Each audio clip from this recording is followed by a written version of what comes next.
Nerd Soup Podcast, Back at it. Cold. Opening. Yep. Chili. Mm. Free Willy. Better get some soup if you chili then. Mm. Yep. Oh, I thought you were going to do the intro. Oh, no. That was an intro breath. The intro breath. Yeah, I forgot about that. Deep breath got in. Yo, I was, so the video I tweeted, the one I made, it was probably like... Family? Yeah, so... I feel like I'd explain, like, I just thought it was a funny scenario, because, like, I literally bought a movie ticket to go in just to do that, like, to a movie no one was in. So, like, I wouldn't, like, so I had, like, time and space to do it without looking like a complete weirdo. So I get there, and I go into it was Zola, because I figured, I'll just pick a movie that no one's, like, going to see to give them a boost, you know, a little box office boost. And I get in the theater, completely pitch black. No air conditioning. Yeah, they just announced a sequel because you bought that one movie ticket. Yeah. So I'm like... Zola 2. Did you stay for the movie? Well, apparently... Please tell me you stayed for the movie. The AC wasn't working in that theater. I'm like, I can't sit in here. I'm fucking sweating. I'm dripping. So I'm like, what other movie is playing right now at this time when no one else is here? Fast 9, baby. Did you see it? You didn't see it. I left. So you made the effort to see which movie you could have snuck into. I would have stayed for Zola. I was not staying for Fast and Furious. I wasn't in the mood to watch it. So you paid actual money. I have the Regal Unlimited. For so it cost me nothing. Just your pride. Just my pride.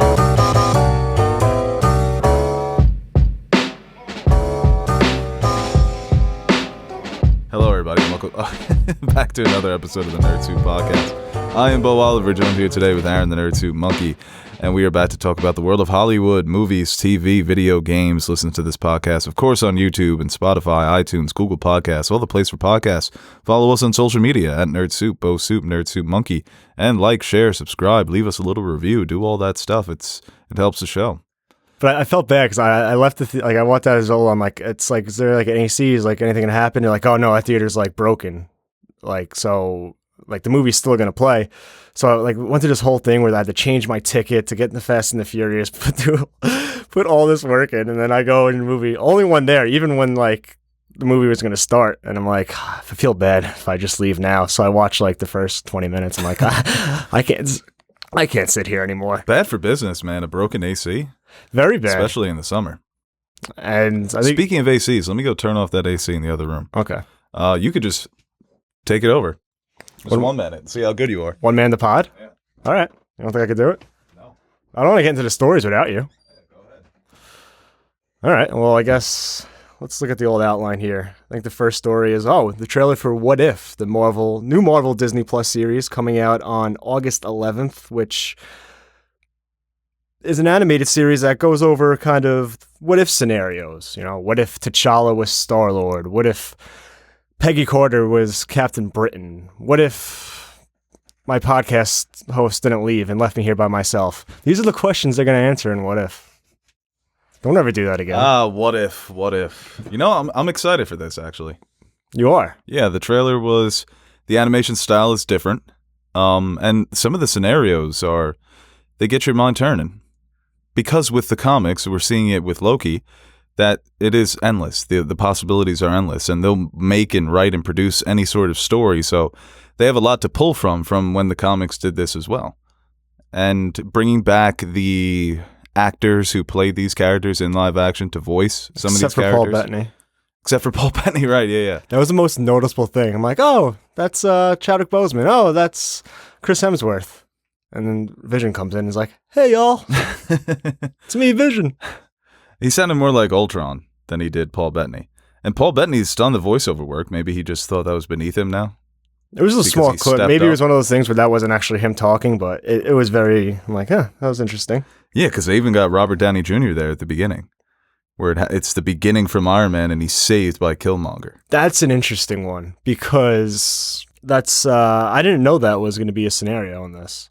And Killmonger, I think, like, that's a character that's beloved just from his one movie as a character, and then he dies at the end. So to get to see that, like, a lot of people were speculating maybe he'll come back before we knew what before Endgame came out, and like, oh, maybe they can bring him back in some capacity. But to get him back even in an animated role, I think is awesome. And obviously with Chadwick Boseman's final performance as T'Challa, as Star-Lord. So those are a couple of things that I'm really much looking forward to.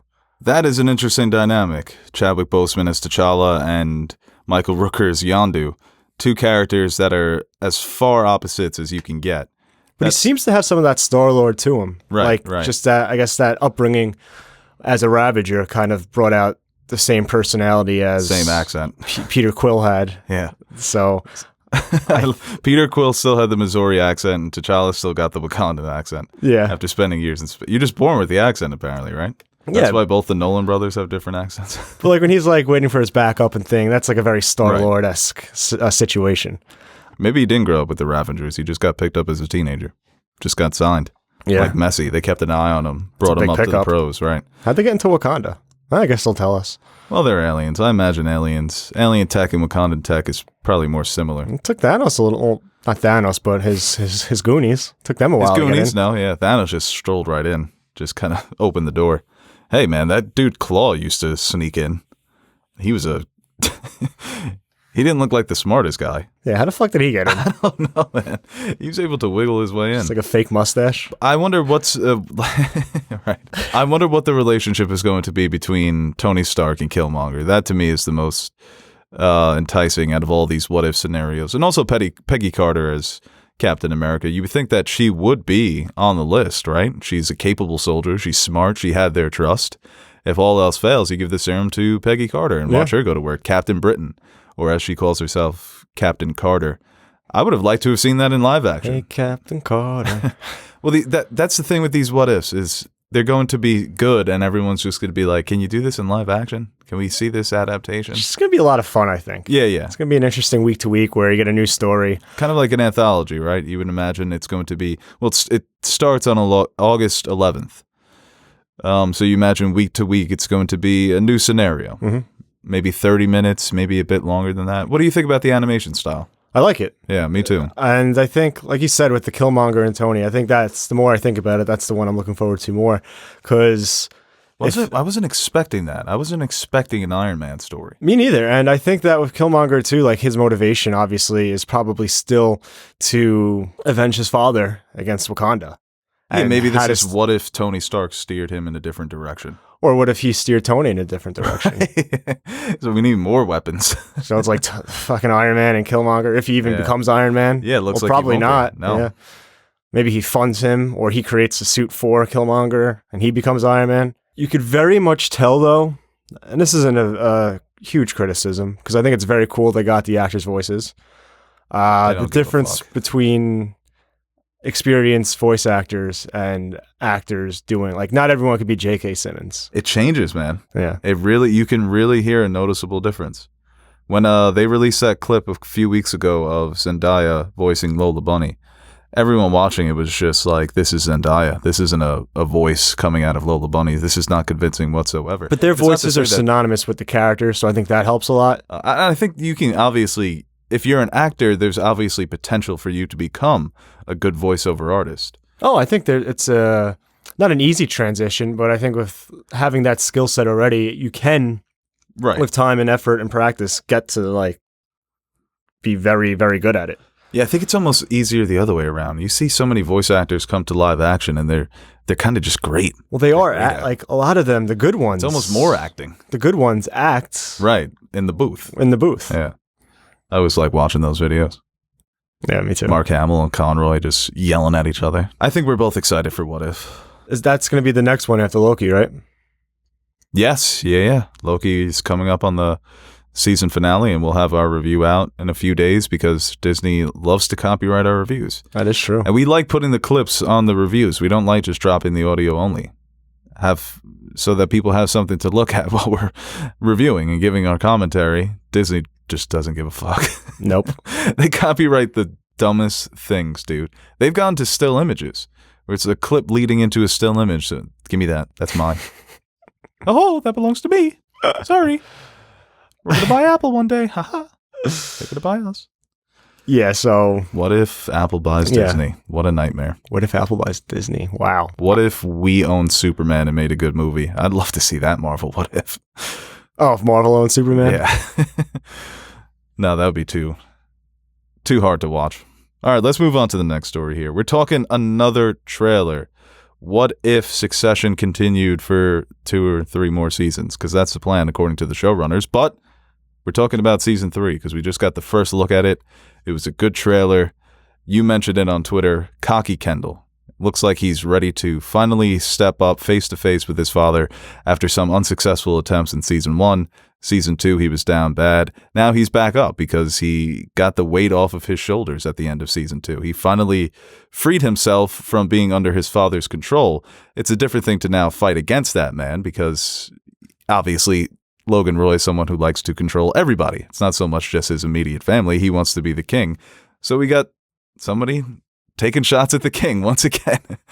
Shades of season 1, right? But maybe a more confident Kendall. Even in season 1, like before, I don't want to get into any spoilers just in case you haven't seen anything yet, but Right, well, skip this Before- topic if you haven't seen Succession. I'm just saying, like, before what happens, like, where he is kind of like a shell of himself in season 2, even before that, he was still very, not that he lacked confidence, but he still had this timidness around him. And here it seems like it's like a different side of him that maybe a side that we see outside of the vicinity of his family.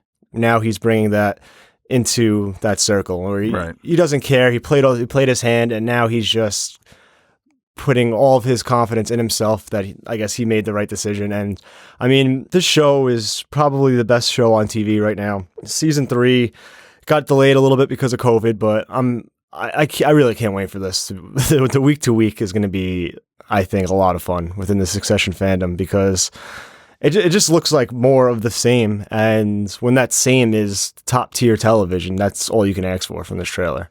Yeah, right. That's the thing. If it's going to be more of the same, sign me up. It's had such great 2 first seasons. And, you know, just seeing these other characters, Tom and Greg, back together again. We didn't get to look at any of the new characters that are going to be coming in, being played by Adrian Brody or Alexander Skarsgård. But I just don't know what's going to happen because they're just going to be throwing the kitchen sink at each other because Logan is still wrapped up in some of Kendall's scandals. Mm-hmm. And that's the thing. They know the skeletons. They know each other's skeletons. So you don't know what cards they're going to pull and at what point. I think the show inevitably ends with the downfall of all of them.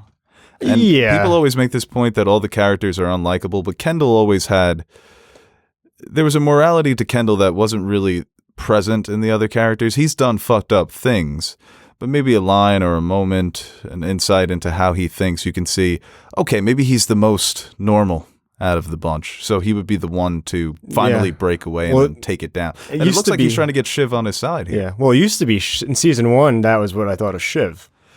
Yeah, then- she gets played like a fiddle. But then by now, it's like you kind of seen the real Shiv, and she's still like trying to get that top spot. She's like, yeah, I'll go with you against Dad. Like if I get the top spot, Exactly. and that's what this family is, and it's just like Loki, like how we saw in the last episode, just like they're destined to just backstab each other no matter what happens.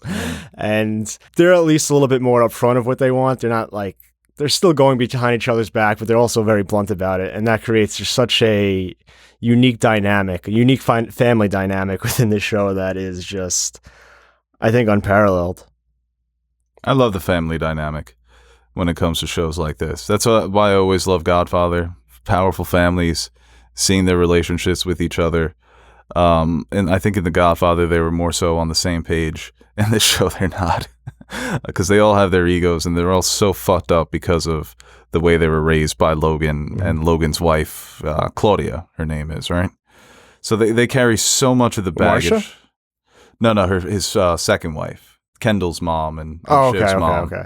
Because you see the moments between the kids and their mother are probably worse than the moments they share with their father. She's just as cold, and they have more of her personality in them than their dad. Obviously, they can be as ruthless as their dad, but the snappy dialogue, always having to make light of situations, hiding behind comedy and ego, trying to stow away the insecurities. Tom looks like he's going through it.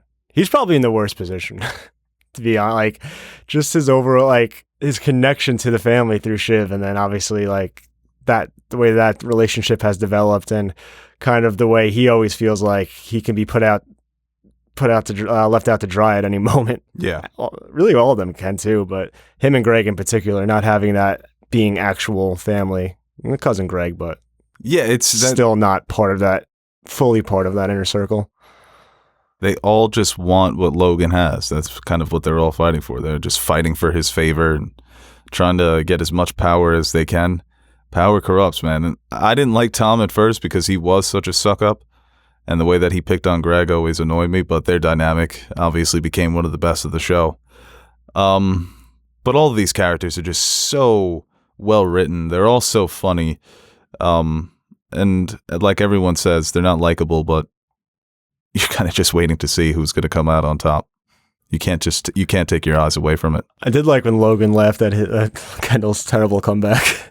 That was a bad comeback. Jesus Christ. That's what he needs to get. He needs to get to the point where he can spit those, because he's got great comebacks when it comes to Roman. No, he doesn't. Sister. You don't think so? What do you say to Roman in season 2? He had to come back to him or a comeback, and Roman's just like, wow, like, just shit on him.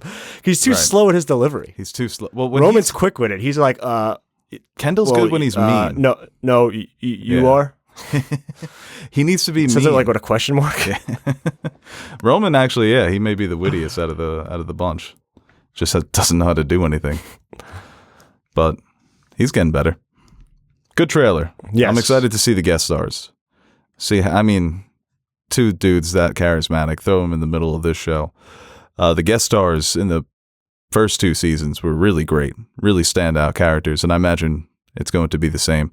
So good trailer. Succession season 3 coming in the fall, right? No set release date, but I wish it was more popular. May get there. It has like potential. It has a good following now, but like I saw the trailer pop up on like my YouTube recommended, and like compared to some of the other big trailers that dropped, it was kind of like, oof. Not many people like this show. I guess just like the immediate mutuals on Twitter, who I see most of that content from, made me think it was actually more popular than it might actually be. So, yeah, I'm not really sure. I haven't looked at the ratings, and there are definitely people that I'm pushing the show on now that haven't seen it. So it's not necessarily a show that's been pushed so heavily on me, more so by like our listeners. But our listeners, they watch everything. Yeah. It's not that they all watch everything, but we have listeners who will watch Vikings, or they've watched Succession, or they've watched Mrs. Maisel, and we get it from all sides. But I think it's a show that definitely has potential. I mean, people love comedies. It's HBO. It's a big network. Maybe this is the season where it has its breakout season. Sometimes it takes a little bit with shows. Yeah. Breaking Bad wasn't a huge hit until really, the final season was when the ratings really started to bump up with Breaking Bad. And then that's me. I watched Breaking Bad after it was already over. I know so many people who went and watched it on Netflix. Yeah, I caught up like before the finale. Right. So I think this show definitely has, if season 3 is as good as 1 and 2, this could really be a breakout season for them. And I hope it does happen because it is such a good show. And like I said, the writers of the show said that they can only see it going maybe 4 or 5 seasons. It's awesome how these showrunners have become aware that that's kind of the sweet spot when it comes to television, that you don't want to overdo it, don't want to underdo it when you're performing. That's actually the better option. Right. You always want to leave while you're on top, and 5 seasons for a show like this sounds appropriate. Definitely. I think David Harbour actually, like I saw an article, like he hinted at like a season 5 of Stranger Things. And it's weird, like when you talk about like different shows and season length, amount of seasons, like with Stranger Things, I didn't dislike any of the seasons so far. I actually was fairly positive on 2 and 3, but also like hearing like 4 and 5, I'm like, just some stories lend to, like, I feel like there's still a lot more story with Succession, obviously with that massive cliffhanger at the end. Yeah, right. They're not at the end of their journeys, whereas the kids in Stranger Things, it does feel like they've just completed the same journey 3 times. And they're just, even though the journeys have been fun each time and they've added new stuff and new cool characters, you wonder how long they're going to stretch this out until it becomes old. Stranger Things is a show where if season 4 comes and it's not as good as the other seasons, people will get tired of it quickly. Yeah. Because listen, people age, and that was part of the charm of the first season, was that the kids were good kid actors and good child characters. That, they were well written, and that's so rare. And then as they age, it's okay. They're not as cute anymore, so it's not as impressive, even though they've gone on to do other things and have been good in them. But, I mean, Stranger Things, like you said, I love season 2, season 3. Doesn't really seem like a story that's going anywhere. So, but I feel like 10, 15 years ago, if Succession had been on HBO, it's a show that would run like Entourage, because that wouldn't have been in the minds of the creators back then. Maybe even earlier than that, because you see shows like Succession and even shows like Deadwood. HBO has a track record of shows not overstaying their welcome. I think this could be like word of mouth, gearing up for season 3, off of the Emmy win and all the accolades it's received. I think it might be I don't know. I think season 3 could really make it really, really take off. I hope so. Definitely, me too. All right, let's move on to our next topic, and it's a new show that's just beginning, a spin-off of The Mandalorian, the Book of Boba Fett. We got some new information from star Tamara Morrison and showrunner Robert Rodriguez. We learned that Robert Rodriguez obviously would be directing some episodes, along with Bryce Dallas Howard and Dave Filoni and Jon Favreau, so similar team to The Mandalorian. And The Mandalorian, the first 2 seasons, fans loved it, critics loved it. I obviously had some issues with it here and there, mostly the finale of season 2. But I would say that for the most part, beloved aspect of the most series beloved. People are turning on that, man. Yeah? People are coming around to my side on the whole Lukey thing. You see way more people disliking it in remembrance than praising it on the timeline. That's just my timeline. Maybe I'm following the anti-Luke propagandists, but I love Luke, just don't love the scene. But I for the most part, the first 2 seasons were a success. Yes. So the Book of Boba Fett, that was probably one of the best episodes of season 2. I know a lot of people thought they were just capitalizing on the nostalgia porn. It's Boba Fett, and he's so similar to Mando, and he's doing similar things. I thought he was awesome. I think it's so cool that an actor like Tamara Morrison, who was in those prequel movies, has the chance this stage in his career to lead a Disney Plus blockbuster show. That's an awesome opportunity for this actor, one that he probably thought he would never get after how panned those movies were. And it's not like his performance was praised. It was more so he lended his voice to the animated show, and the movies are still very iconic, so he's recognizable. But I just think it's such a great opportunity for him, and I'm excited for it. Robert Rodriguez said it would be grittier than The Mandalorian. I like that. I think that The Mandalorian could maybe use some of that itself. Bit of a grittier take on what it means to be a space bounty hunter. Yeah, I'm going to be honest. I don't know. The series doesn't really do anything for me. I actually was going to say in the intro that I think half of the fans are really excited and the other half could give a fuck. I mean, I'll watch flying it, fuck. But I'm not anticipating it or looking forward to it. It's all right, if you make it, I'll watch. But I think this other could than be that, it's if it's a season of that episode. Yeah, I mean, it could definitely draw me in. Right. Like if I watch the first episode, I'm like, oh, this is actually really good. Obviously, I'm not going to just disregard it, but I'm not there's really no anticipation for me with this one. And, I've had my thoughts on Boba Fett. Not the character itself, more of just people's reactions to the character and his... I've had my thoughts on Boba Fett. Such a funny podcast we do here. Such a funny space we operate in. I have a book of Boba Fett. Yeah, it's all negative. It's all shitting on this useless bounty hunter. What is your stance on Boba Fett? It's so funny how in the nerd community it's like politics. Yeah. What is your stance on abortion? What's your stance on Boba Fett? Do you think he's overhyped by the fans? Is it just the costume? Does he deserve this? I am... Pro Boba? No, you're anti-Boba. Anti-Boba, no. Yeah. That's an interesting psychology when it comes to the terms like pro-life, pro-choice. Like picking pro-life, and then it's well, we can't go anti-life. So that's the thing. So it's we got to do choice. Right. We got to be pro something else too. It's like the reasonableist from Parks and Rec. Right. So like people like hear the name like, oh, they must be pretty reasonable. Well, the pro-life was just great marketing. The fact that they called dibs on that first. Yeah, we're pro-life, and this is what it means. God Yeah. damn it. But good counter. Right. Well, the Democrats could have used that for guns. That would have been perfect. Pro-life. Yeah. Right, yeah. Flipped it on him. Flipped it on him. Damn. Who comes up with these things? Dick Cheney. The And slogans? those focus groups. No, not Dick Cheney. Karl Rove. those guys. The dudes working in the shadows in the focus groups. I love those scenes from Vice, the focus Yeah, groups, and yeah. they're like, how do you think about like global warming? That's Or, scary. yeah.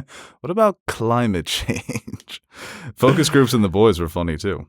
Yeah. I want to be a part of a focus group. But, Dude, that's a But then I skill. realize it's not a focus group, and I'm on True TV's and Practical Jokers. That's a skill, man, to run a Yeah. focus group, to get information out of people. It's not easy. My cousin used to do that. I had a Halloween costume idea the other day. It's like a group thing, but I don't know how to put it into fruition. Okay. It's the Change the topics. Impractical Jokers. But we're each a different Joker, but I don't know how to implement the hidden camera comedy into those Yeah. costumes. Well, you guys got to perform jokes on Teddy, Mm. unless he would be part of the costume. I'm working on it. Well, you put a pin in that, and we'll get back to that. But what about this next story here? We're going to move on from the Book of Boba Fett. Does this movie pique your interest? Henry Cavill starring in Matthew Vaughn's new spy thriller movie that wants to be a potential franchise. I can't stand when Hollywood counts their chickens before they hatch. I'm just still thinking about how he got the Boba Fett to abortion to focus groups to Halloween. We're incredible. Yes. We are. It's literally the TVA up in here. We're just going to take you all around. We're going to take you to all the spaces of human existence. But yeah, Henry Cavill is set to star in Argylle. Like I said, it's coming from director Matthew Vaughn, who is known as the director of the first two Kingsman movies. First one was more beloved than the second one. I love the That one. first one. Yeah, I love the first Second one one as is well. batshit crazy.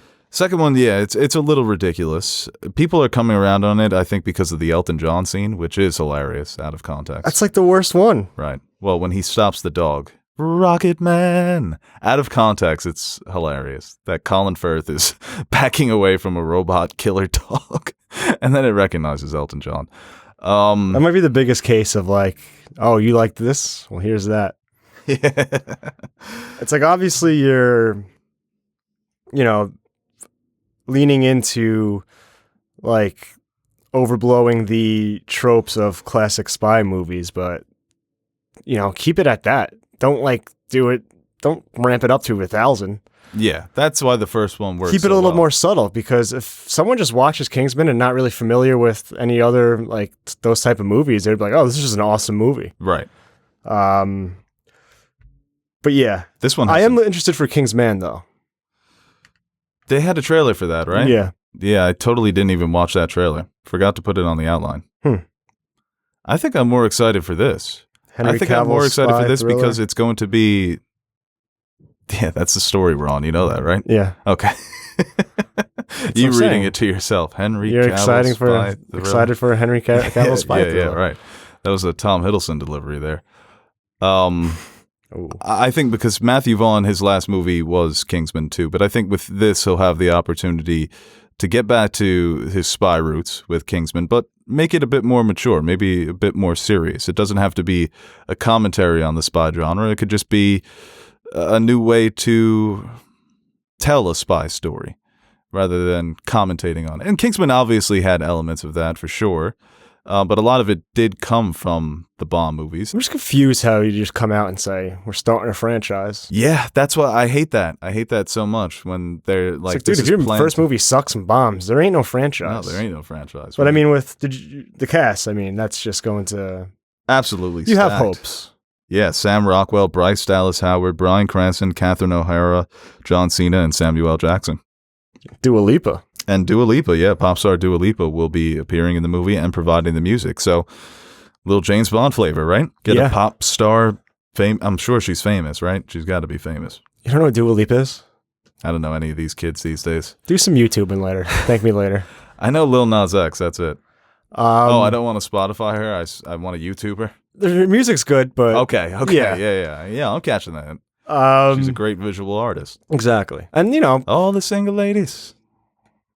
Is it like that? it's not Beyonce. Okay. It's Dua Lipa. I'm saying that's a great music video. Oh, yeah. Yeah. One perfect shot. I like this. Yeah. More for the cinematography, though. I really Right, like how yeah, she uses the black and white. Just really makes everything else pop. Anachronistic. Yeah. Now I'm just thinking of Beyonce. She'll do that to you. Did you like Man from Uncle? I did. I did like Man from Uncle. It was good. I think that's where Henry Cavill was. That was his Bond tape. Yeah, that's what I'm saying. I hope Yeah. it's that same type of vibe. I think that might be the best he's been in terms of actually using his charisma and charm. Yeah, he is. That is his most charming. From Maybe the first scene. Maybe Mission Impossible in like a different light, but I think he was very good in that. And because it's hard with like Geralt to be like have that translates to see that performance and have it translate to most other performances. But Yeah, I liked him as Geralt because it reminded me of the video game. yeah, It was a convincing adaptation of the video game character, just the grunts. yeah, but like in terms of like actual range and Yeah. showing that charisma to go along with that, just the magnificent specimen he is. That's like the best showcase, I think, for Henry Cavill's potential in this franchise. Because Superman, we all like him and we think he can be good, but it just hasn't gotten the right script and haven't nailed the right tone for him to fully be the best he can as that character. Yeah, definitely. And I think that these characters actually lend more to his talents. He's way better when he has to be more serious, more mature, lean into his physicality. And he's a guy that I just root for because he's very likable. Mm-hmm. He's a nerd through and through. He's somebody that cares about the characters that he's bringing to life. Obviously, he's not starring in these like prestige dramas, but he does carefully choose which blockbusters he'll be in. He's made some good choices here throughout his young career, even if the movies aren't great or if the show isn't great. But I think he chooses these roles that give him potential to just brighten his star in Hollywood. Mm-hmm. He is, I don't know if you can necessarily call him an A-lister, but I think if he keeps appearing in movies and films like this, he could be a next great action star. Because I think he has the potential to. He's a good actor. Yeah. He has potential to become even better. So I hope this is good. And like I said, Matthew Vaughn coming off of Kingsman 2, I think that's his last movie. He's someone who was riding so high after Kingsman 1. All the rumors were Matthew Vaughn's going to direct Superman. Everyone wanted him to do Henry Cavill's next Superman movie. Kingsman 2 came out, wasn't loved, it didn't make as much money as the first one, and then all of a sudden you get thrown into director's timeout. Now, You kind of lose those opportunities. I wonder how, because you can't do the Kingsman thing again. That type of style. Right. No, yeah, I think it's going to be more Bond. Yeah. And more New Age Bond, where Austin Powers came out and it parodied the James Bond franchise to the gates of hell. And then Daniel Craig and Martin Campbell said, we're bringing this baby back. We're getting rid of all the wacky gadgets and technology, and we're going to give Bond a true girlfriend, and he's going to like her, and she's going to betray him, and it's going to be super serious, and the poker's not going to make any sense, but it's fun to watch because Matt Mikkelsen's there doing eye twitches and stuff. That's what I want to see from this. Yeah. I mean, like recently the Without Remorse, the Tom Clancy movie. Huh. Those movies just don't work these days. They're just not good anymore. I'm not saying that they can't work, but we haven't been shown that they can work. The American Assassin, Michael Keaton, Dylan O'Brien movie, something I'm always excited for these movies, but they never quite reach the territory of a Mission Impossible or some of the James Bond movies.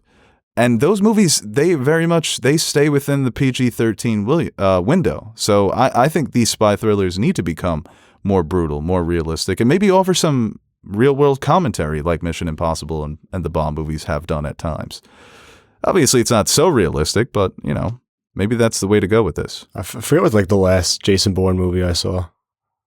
I was so excited for the new one. And then the power went out in our theater, and I just never saw it again. But the scene when, in the trailer when he's shirtless and he punches that guy, Yeah. that scene was, we were all convinced that movie was going to be just incredible. I still haven't seen it, so. That fucking theater, the AC breaks, the power goes out. It's a mess. It's a Yeah. mess. Speaking of messes, Zack Snyder is planning a new movie for Netflix. Rebel Moon. Did you hear about this, Aaron? No, that's your boy. No. So- I saw it on the outline, and I Your just heart stopped. no. I just wanted to like. Hey, all you people. I just wanted to hear your reaction to his like Zack Snyder and Kurosawa like in the same sentence. Well, the quote It's is like that this, obviously Kurosawa doesn't deserve. I'm joking. no, he's not in that same ballpark whatsoever. It's so disrespectful to Zack. It's a Zack Snyder. Yeah, to Zack Snyder. I think it's something to say these days. Kurosawa, he's one of the most he's like your filmmaker's favorite filmmaker. Everyone always points to the Kurosawa movies that they watched growing up and how influential he was on. I mean, Star Wars is a perfect example. It's Joseph Campbell meets Kurosawa, and George Lucas just put it in space. Once again, I think that Star Wars inspired so many copycats that were bad. I don't hate the idea of a copycat that wants to remix it a bit. It wants to make it, with Zack Snyder, it's going to be rated R. It's going to be a bit more mature. So if it is in the vein of a Seventh Samurai, about an intergalactic warrior who's trying to recruit other intergalactic warriors into fighting against an evil empire, that's cool to me. Obviously, it is familiar. It is going to be similar to Seven Samurai or the Magnificent Seven and Star Wars. But that's how you grow the genre. Instead, like when Seth MacFarlane announced his Orville show and everyone's like, oh, this is just a Star Trek ripoff. Well, maybe he just wants to do a Star Trek-inspired show. How can we... I don't think he necessarily stretched the genre so much more, so much wider than the original Star Trek, but I like the attempt. So I don't hate this. And like I said, I think it's a name to throw around. Like, everyone likes Kurosawa, right? If you're inspired by Kurosawa, you must be a good filmmaker. Is that a bad guy to be inspired about? No, definitely not. And He's like, I'm going to remake Stray Dog. I Some just Stray Dog Kurosawa. it's just so funny. It's like growing up, the quote I saw. I didn't see the Star Wars one, but I kind of like blanked it out. So for me, I read it. This is me growing up. A Kurosawa fan. Snyder told the Hollywood Reporter. Snyder, the director of Army of the Dead and Justice League.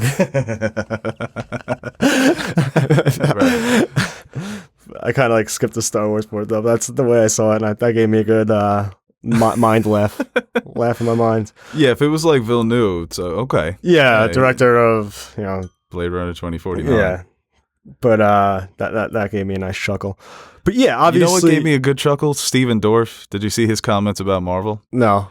So, Oh yeah, So listen, actors shitting on Marvel, we're used to it at this point. But the funny part about his take was that he was going to find the next Kubrick and act for him. Like, it's so, like, it's that easy for Steven Dorff. Like, he's got the pick of his, like, he's standing above, like, Lord Farquaad. Which one of you is the next Kubrick? I shall act for you. I am the next. I'm the next Me. Kubrick. Yeah, pick me, Lord. Shut the fuck up, Steven Zack Dorff. Snyder. I was all for your freedom of speech until you made that point at the end. No, it's ridiculous because it's not like he's picking like prestige films. Right. And he was great in True Detective Season 3. I loved him Yeah. opposite of Mahershala Ali. He's a good actor. Yeah. But he's like, yeah, who are you to come out and But, say like, that I'm you're going to find the embarrassed next Kubrick? for like even if it was just like an overall critique on the way film is going, which we've seen time and time again. And if he was just like, hey, me personally, like I try to seek out different types of projects that interest me rather than the franchises, that's perfectly fine. But like to be like Yeah, who the hell are you to be embarrassed for disgusted Scarlett at Johansson? Scarlett Johansson, Yeah, to be embarrassed for who's her. about to be in a $1 billion movie, which comes out tonight, by the way. And are we going? Do we have tickets? You never responded to me. I said yes. No, you didn't. You know what? You texted me. I was in the midst of being sick. So that whole day I was like in and out of sleep. Okay. So those text messages right now feel like a fever dream to me. I remember you asking me about what's Theater X and it's packed and that's kind of it. Do you want to go? No. I might just buy it on Disney Plus, watch it here. I'm going to go support the theaters. Okay, yeah. You gotta go buy a ticket and then leave. They still get my money. Right. And No, I that bought is true. And I bought a popcorn for the bit. Do they play the movie if no one's there? Because then I would feel bad. I'm so pissed that this lawnmower guy had to start in the middle of our. Sorry, guys, for those listening at home. Let's just go to fan questions and speed through It's them. about to fucking rain. What's he doing? He's probably trying to get it done before it's over.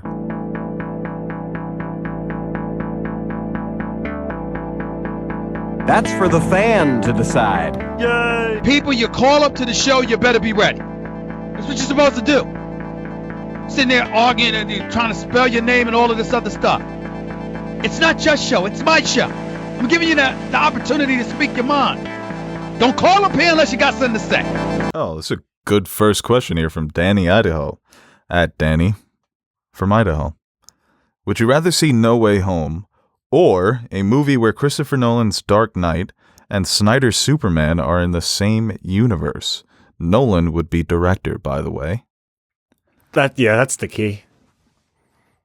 I was gonna say If it's Snyder, you would pick it. But since it's Nolan, poverty director. Hasn't won Best Director. Yeah. Trash ratio. Clown. I think this is a good question. You know what? I'm gonna start tweeting like that for like movies. For movies, we should start trolling in the It's replies. like who won the like Frances McDormand Best Actress, like a Mickey Mouse Oscar. Dune got pushed back. Or like all this. I think Francis the Goat better than Meryl Weep.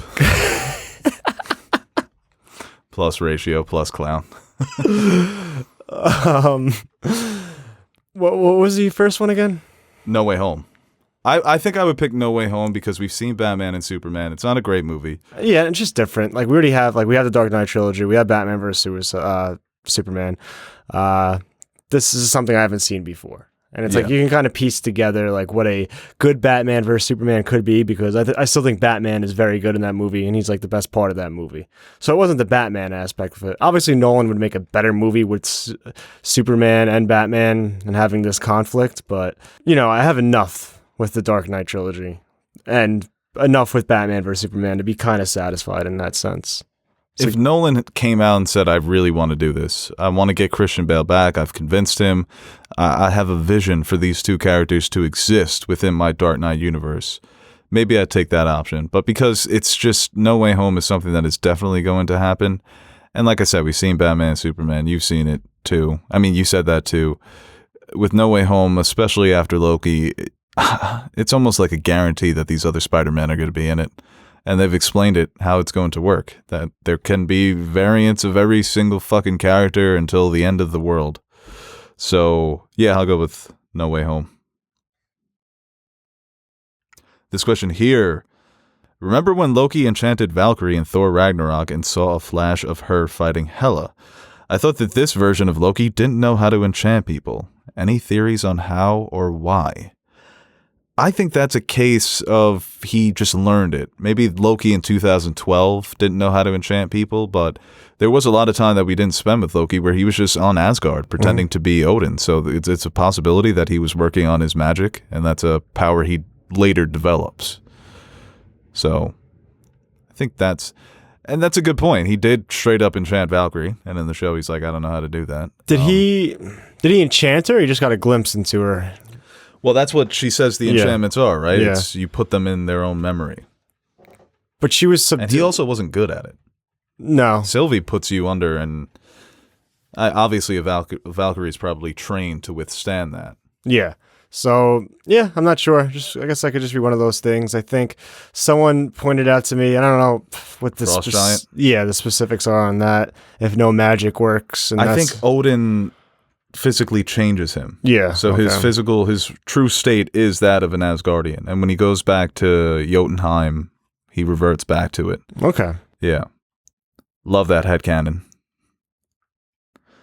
This question here from Joe Ryan at Joby1Kenobi. Start an NBA team around one of these classic stars in their prime who have never won a ring. Prime Melo, Prime Iverson, or Prime Tracy McGrady. That's tough.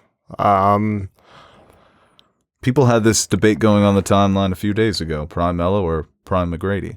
The thing is The with argument Prime with- McGrady, it's so hard because we don't even know what Prime McGrady could have been. But we think we know. We got like 7 to 8 years, and he was hurt. even within those Yeah, years. so I'm saying like he had Yeah. great seasons, but it's like he could have just been the way we look back on T-Mac could have just been completely different. Well, the problem with all three of these guys for me is work ethic. That's a problem that they all had throughout their careers. And it's funny how Melo managed to squeeze the most out of his career because he did stay healthy. Melo was never injury prone. So maybe I think Melo may be the best option. Is it today's NBA? Today's NBA. I think Maybe Iverson. Yeah, Iverson as a point guard. Well, the thing with Iverson is that in today's NBA, they wouldn't allow him to shoot that much because efficiency is so key in today's NBA. It's so stressed and emphasized that you, instead of taking 28 shots, you want to take 19 good ones, you know? So I think Iverson would have been just an absolute force. But I think for longevity reasons, I would go with Melo. If it's just for one season, I could take the T-Mac's best. Melo has some great seasons too. I mean, Hey, he was top 5 for a long time. yeah. There was a point where it was LeBron, Kobe, Wade, Melo. Those are the 4 guys. I'm just gonna take Melo because that's my boy. This question here from Nelly at Kulinol. How many favorite movies should one person have? Is 5 too many? 3 not enough? Many as you want. Yeah, I think favorite movies. I like the idea of having a top 16.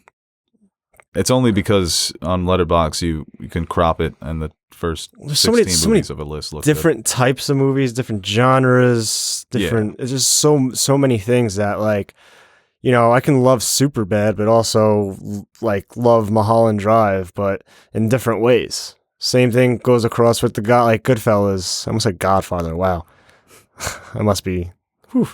Or Inglourious Bastards. Like they're all in my favorites, but for different reasons. And I think that, especially with film, there's just so many genres, subgenres that you can have favorites all within those, and it can really create. It's really like endless, really. There are too many films to not have multiple favorites. It's A tough. lot of people have all-time favorite. That's my all-time favorite movie. Yeah, But I find that, not to call people casuals, but people that are casual film fans more so have favorite movies. When you get into people who really watch a lot of movies, it's always hard for them to pin one down. so it's always like best versus favorite. It's like Infinity War. Like looking at it and how much I enjoy that movie and how much I watch it.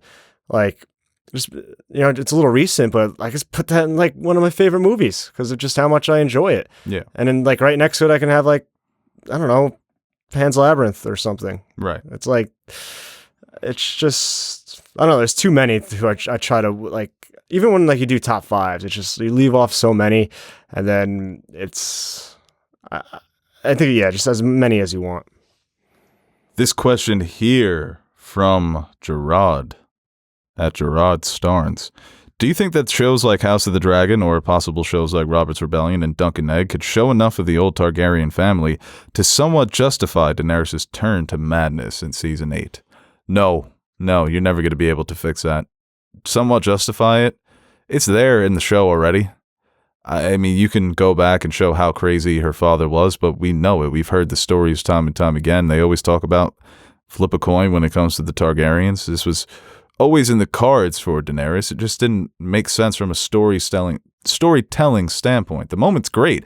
The Bells is a great episode. If they would have done enough development to get to that moment, it would have, I've said it a million times, it would have been super heartbreaking. You're never going to patch that up. That's the meme with the leaking water. It's like a House of the Dragon prequel. No, it's not going to work. That water's still spilling, man. It's Niagara Falls at this point, baby. There's nothing I can think of. A remake. No, like that I would use Flex Seal for, but I kind of want to get some. Well, we didn't even talk about the new castings for House of the Dragon. That actually probably should have been a topic. Casted the younger versions of Alicent and Rhaenyra. So there's going to be time jumps. Yeah, that's Interesting. yeah. I think Getting to the childhood, the friendship, the rivalry that ensues. I'm sure like they're gonna get into some of the backstory. I don't know if it's just gonna be like I don't think it's gonna be a linear kind of jump in story, but yeah, flashback. So I mean, we've seen it in Game of Thrones for that one Cersei scene, but I think it's good to help just further establishes these characters and their upbringings. So, but yeah, we talked about it since this episode has aired. Like, in theory, like, yeah, that would have been, if it was done right, it could have been one of like the better type of turns in the history of television in terms of Daenerys going Mad Queen, but it was just too rushed. And unless you go back and redo it or go back in time and show D&D the reaction and they change it and to create a branch reality, that's just going to be what it is. Do or until you read the book, I guess, with their lives. What do you think D&D do? Do you think that they're able to function? I have to imagine there's got to be some mental blowback, right? I mean, there's no way that they're just fine. That's the elephant of the room every day of your life. You're constantly known. You're forever going to be known as the two guys that fucking fucked up the biggest show of all time. Did you read that report about all the money that they lost after season 8 ended? All the deals that were pulled, the merchandising, all the planned things that were just scrapped? That's not fair, I don't think. I mean, obviously, that's economics, boy. I know. They but it's left like I think it's billions on the table, man. I know, it sucks. But it's like bad business for these companies. Like, I don't know, just the way people forget about the earlier seasons and how good they are. It's just consumers don't care. Consumers aren't going to buy that T-shirt anymore. They're not going to buy the Game of Thrones soap. So Bed Bath & Beyond, all of a sudden, no more Targaryen hair gel. Turn your hair silver. Also good for dandruff. It breaks my heart, man. It's like I keep going through the 5 stages of grief with this show, And the last stage, when you just accept reality, it just breaks my heart how they had the world in the palm of their hands. They were the Beatles of television. The nerdiest shit ever had the world in a vice grip, dude. Like, everyone watched that show. Everyone in season 8 was on board with it. It's funny listening to people who just like watch it for the first time though, post season 8 and their opinions on it. It's just so much more, it wasn't like the best, but it was still good. It's easier for them. Yeah. I follow someone who just watched it for the first time, hated season 8. Mm-hmm. Broke his heart like it broke ours. Yeah. I was wondering, when he gets to season 8, is he going to like it on the binge? It's quicker, I guess. But all right, this question here from Christian Eulenberg. Top 5 films of 2021 so far. Let me go to my list. I keep my notes because I don't use Letterboxd. You got to make a Letterboxd list. Look how clean this is. 2021 rankings. I haven't made one. They got numbers on them. What's number 1? Oh, Demon Slayer? Demon Slayer's number 1. In the Heights number 2. Quiet Place is number 3. I have WandaVision number 4. If people don't want to count WandaVision, then Bad Trip would be number 4. It's not a movie. Right. Yeah, well, it's on Letterboxd. If it's on Letterboxd, it's a movie. And No Sudden Move, the new Soderbergh movie, which I enjoyed. I thought it was very entertaining. I imagine that, obviously, as we get closer to the fall season, better movies are going to come out. It's been an incredibly weak year so far. It has been very disappointing. There's so many releases that I've kind of just skipped. And I'm confused, too, because some of the movies like I've seen in 2020 are like 2021, technically, or... There are certain ones that if it released in the United States in 2021, I'm considering it a 2021 movie. Okay. I had no opportunity to watch Demon Slayer in 2020, so that's a 2021 movie for me. I know a lot of people are doing that for movies that were nominated for Oscars. They're just putting it on their 2021. I'm not doing that. If it was nominated for an Oscar, I'm just going to leave it alone. 2020 is basically a wash for me anyway. Yeah, I don't know what's like what anymore, but... I can't find my rankings. Maybe I should put them on Letterboxd. Where did I put these? I have them somewhere. Off the top, I guess there's A Quiet Place 2 is probably the highest one I had ranked, or In the Heights is there too. There's nothing that really stands out to me so far as like the definitive top. And I really haven't seen a lot of the 2021 movies. It's kind of been a slow transition back to like getting into like stalking release dates and planning out like, oh, this comes out then, this comes out here, trying to get back used to that. So I still have a lot of catching up to do with a lot of the other movies, but I'm more excited for towards the end of the year. End of summer, fall, I think we have a good slate coming up. I can't wait for that. I can't wait for the big boy movies to start coming out. Can't wait to put some of these. I don't know if I'm going to like them, but just to rank them. Is the Snyder Cut 2021? Yes, it is. No. Yeah, Wow. no, that is. That's 2021. That's in your top 5? It actually just fell out of my top 10, but I gave it 3.5 stars. Wait, actually, is it still in my top 10? Yes, it is. No, it's still number 9. So rounding out the top 10 would be White Tiger, Luca. I hope there's another Snyder Cut. pandemic and no movies. Just so Snyder Cut could be top 10. Yeah, no movies come out, so you just have Snyder Cut. in It'd your be top like 10. the Suns making the finals this year. Hear about Stuckman making a movie? Yeah, that's pretty cool. Good for him. Trying to think what's coming out next. Oh, I got Green Knight coming out soon. Jungle Cruise. Yeah, no, that actually is that's awesome. He's like one of the probably first like film reviewers like I actually watched on like YouTube and stuff, so he's very good at it. That's tough though, because I don't know. It's hard, like, knowing. It's like one thing, like, I can critique LeBron taking a bad shot or doing something stupid on the court, but I can never, ever replicate it if I tried. Yeah. So I wonder what maybe it's different, like, from pure athletic ability to just something that's more creative and mentally focused. I don't know. I think he has a great shot at making a good movie. You know what not to do, but it's like the same thing. It's like, I know not to swing on a 3-0 pitch in the dirt, but Doesn't mean you won't. yeah. There have been directors that have... Well, maybe I won't. I might be too scared to swing. Just duck. But yeah, it's like me second guessing a coaching decision and having to coach the Jets, Right. which I probably could do a better job than with Adam Gase. Okay, but- well, yeah, maybe Adam Gase.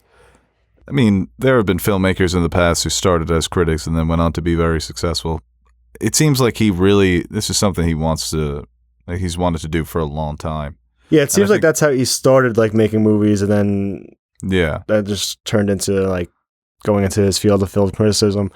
Yeah, I mean, it's a much different skill. I used to say this. There was a dude who always appeared on Screen Junkies. He was a screenwriter. To me, he always came off as a much better film critic, even though he was a writer. Where his criticisms of the movies that they were talking about were always so spot on, and his scripts were kind of shoddy from time to time. So it is a different skill. Sometimes people are meant to, you could be a good critic, and then maybe you're just an even better filmmaker. I wonder if he would get in his own head.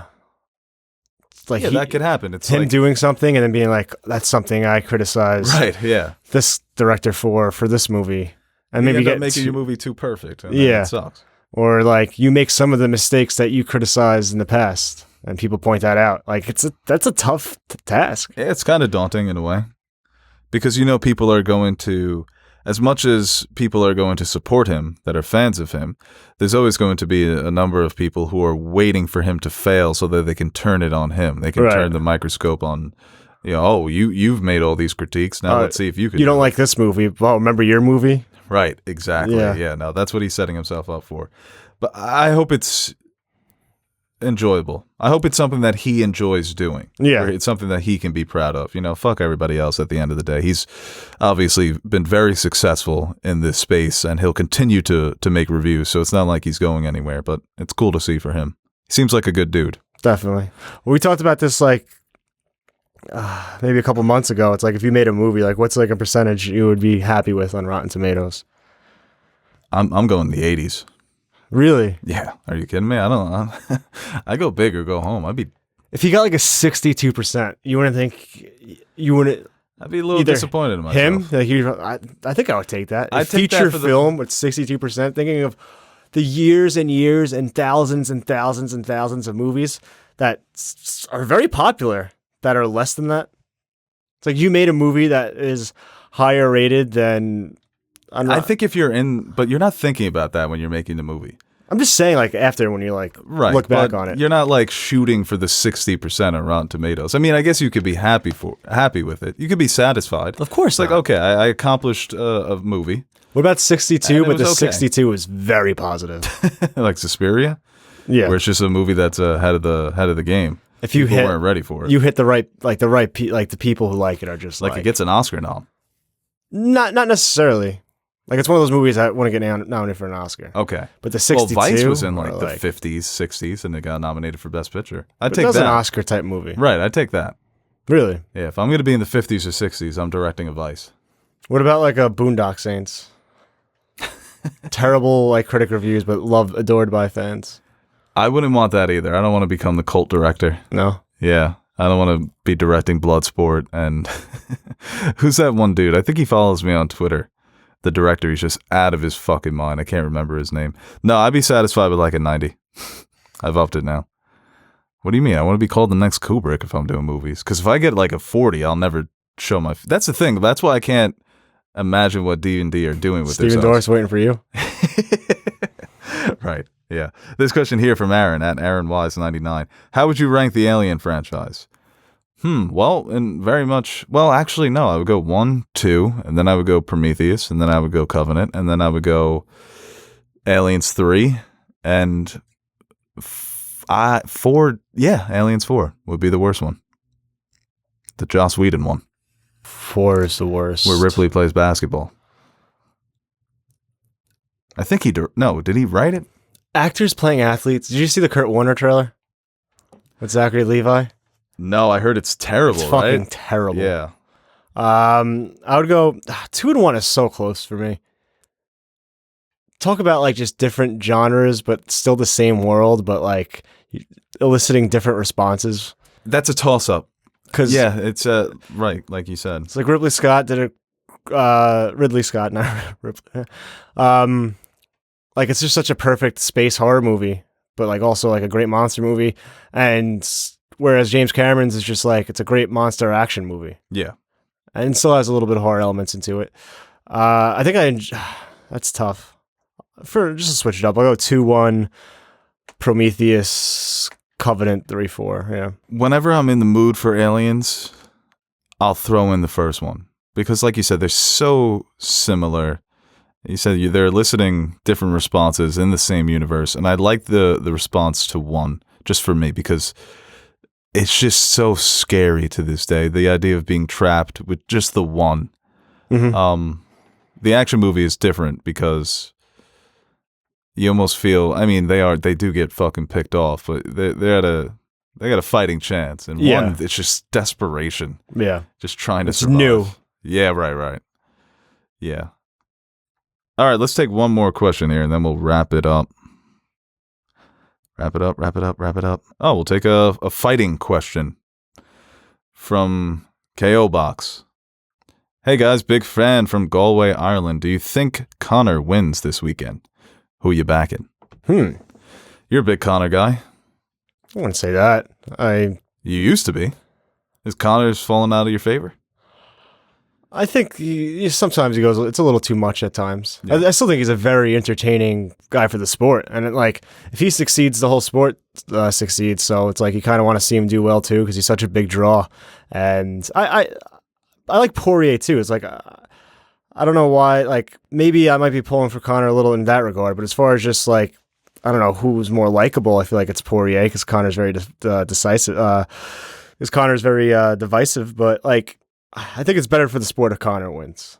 And I think he might actually get it done. Because I feel like early in that not the first fight because they fought before, but in the second fight, Conor got the better of him and he just tired out. And you would assume that he's just better after a long layover, that he's in better shape and can get it done.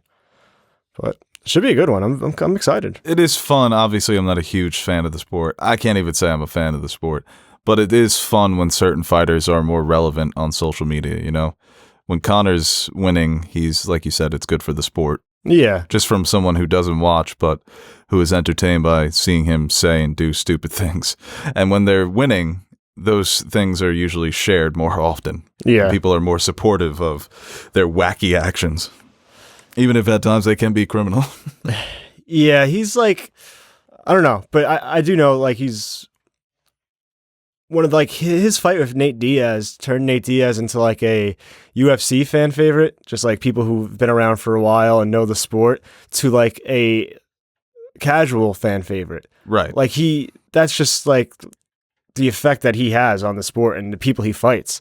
So like, even if Poirier beats him, I'm not sure if he has the it factor to be like a superstar, but I think that definitely puts more eyes on him for his next bout. But yeah, you see the amount of money he brings in compared to everybody else. So, and that's why everyone wants to fight him. They gotta get the payday. Right. And if he loses, he'll still be a draw, but you know, it kind of already has faded, like the mystique around him. He needs a win. Yeah, For definitely. his legacy, he needs a win.